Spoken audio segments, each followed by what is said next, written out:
Hi everyone. Today we're talking about ways that we can glorify God in our everyday lives. This means how we can show how great God is through our own actions. A big part of your everyday life is going to be at school, either school or school at home. There are many ways that we can glorify God at school.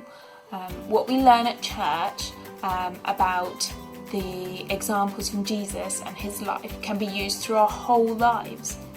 And as you go through church and learning at church, you will find that a lot of these lessons are repeated. And that's because some of these lessons are really hard and we need to put in a lot of practice and be reminded of them. So, what can we do at school to help show that God is working through us? Let's do a how-to. So we're going to use the letters from the words how to help us remember some of the ways that we can glorify God at school. So we'll start with H. Honesty.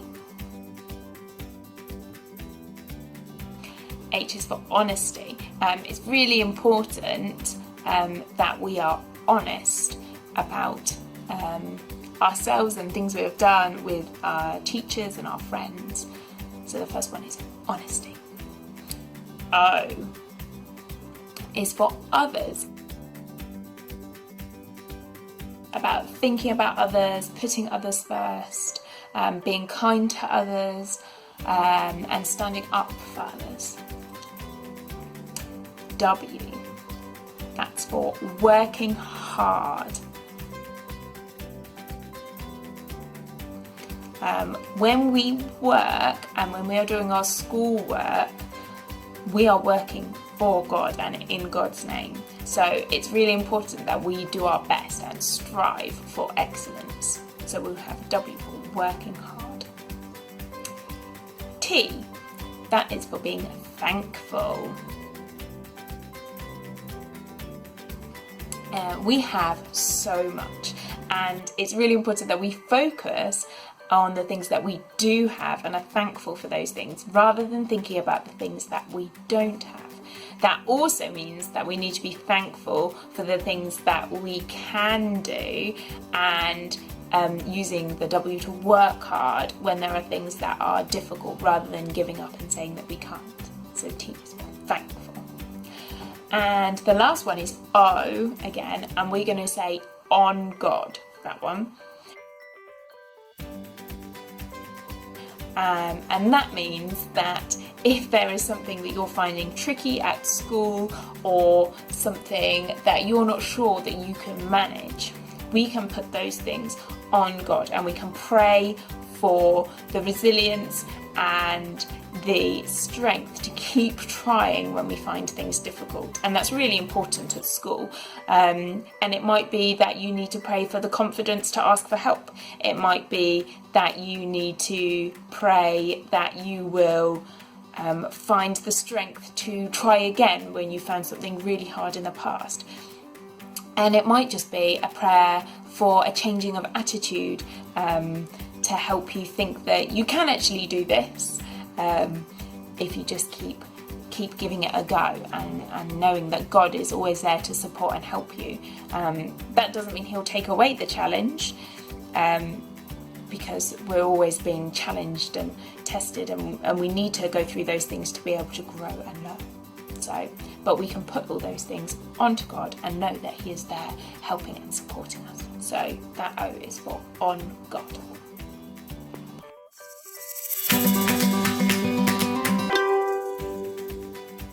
Do a demonstration now, and the first thing that I'm going to use for this is some milk. I'm just pouring some ordinary milk into this bowl, and then I'm going to add a few drops of food colouring to my milk.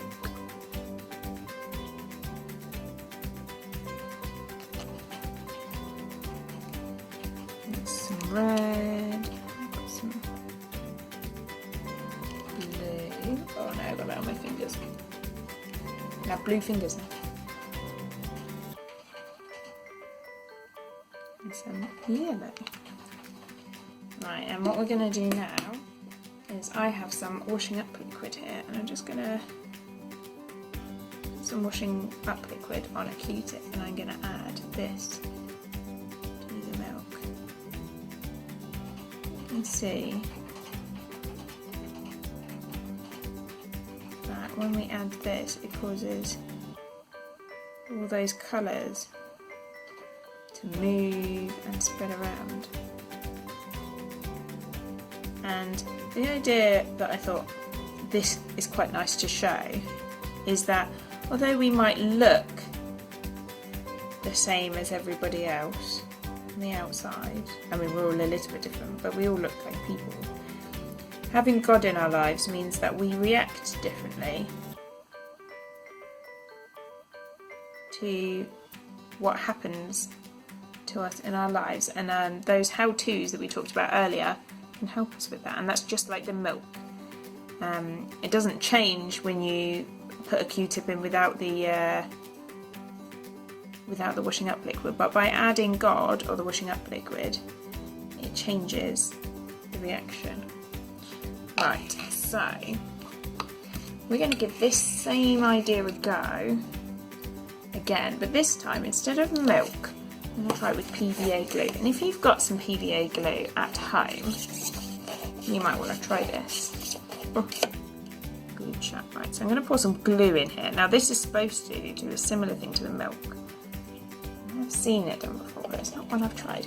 But the idea with this one is that you can do this, and then you can leave the glue to dry, and then you'll have a beautiful sort of film of pattern. Once the glue's dried, you can peel it off of the bowl or the dish or whatever you're doing it in. Oops.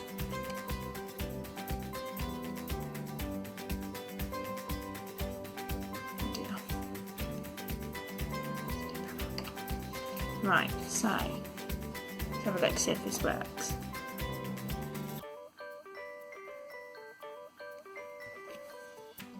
Pour some in there, and then look, can you see the colours all spreading? A bit where near the blue.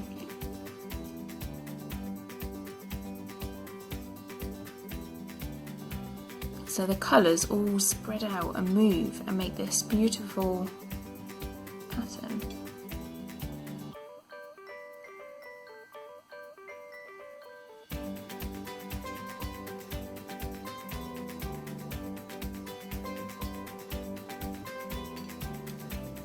And then if we leave that to dry, then you're going to have those patterns staying in the glue, and you can put a hole in it and hang it up by the window because the glue goes kind of clear, but those colours will still be there. A beautiful pattern. There you go, that's pretty cool. So have a go, and don't forget, if you do give this a go, to show me your dried glue creations, and you can hang those up or put them somewhere in your bedroom as a reminder of those how-tos.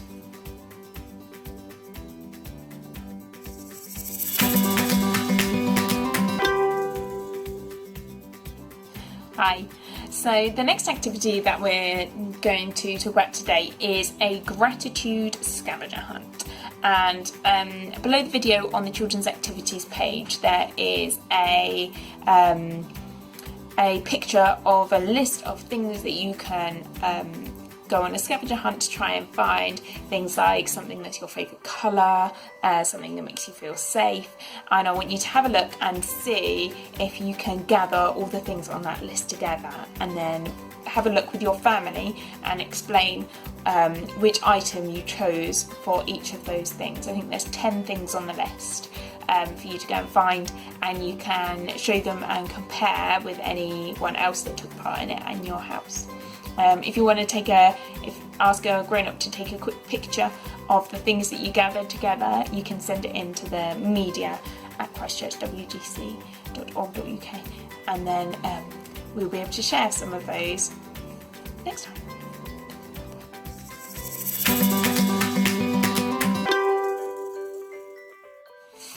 Hi, so for the final activity today, we are going to make a chain of paper dolls that we can then decorate as helpers. So we're going to make a chain of helpers.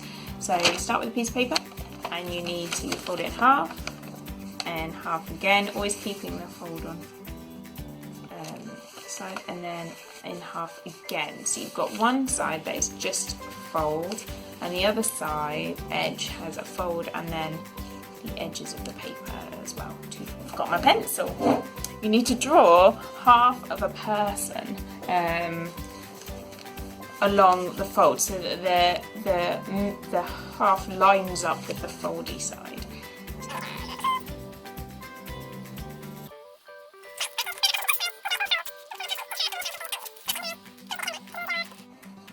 You need to make sure that your hands go to the very edge as well, so then they're all holding hands. Yeah, you can do it with your feet as well, but I've chosen not to this time. Touching feet. Now, obviously, these people that you're creating are not social distancing, but that's okay because they're just a picture.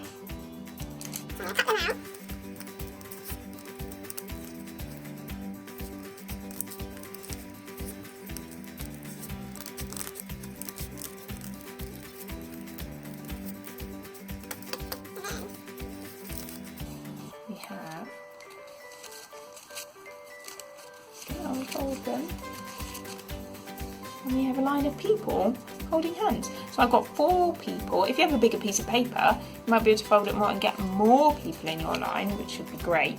And then what I'm going to go ahead and do is to decorate these people as people who help us. So especially during these very strange times, we might decorate them as people who work on the front line. Maybe you can decorate them as members of your family, because your family are all going to be helpers, and they're going to help each other, and you're going to go into school and help others as well. So we can decorate however them you like. You might want to do a doctor and a nurse, or a bin man, or a delivery driver, or an electrician, or you might want to do you and your friends at school, or you might want to do, as I say, you and your family. So you can decorate them as whoever you like, but the idea is that they are a chain of helpers, and you can put them somewhere to remind you, either maybe on your fridge or in your bedroom somewhere, to remind you to try and be helpful.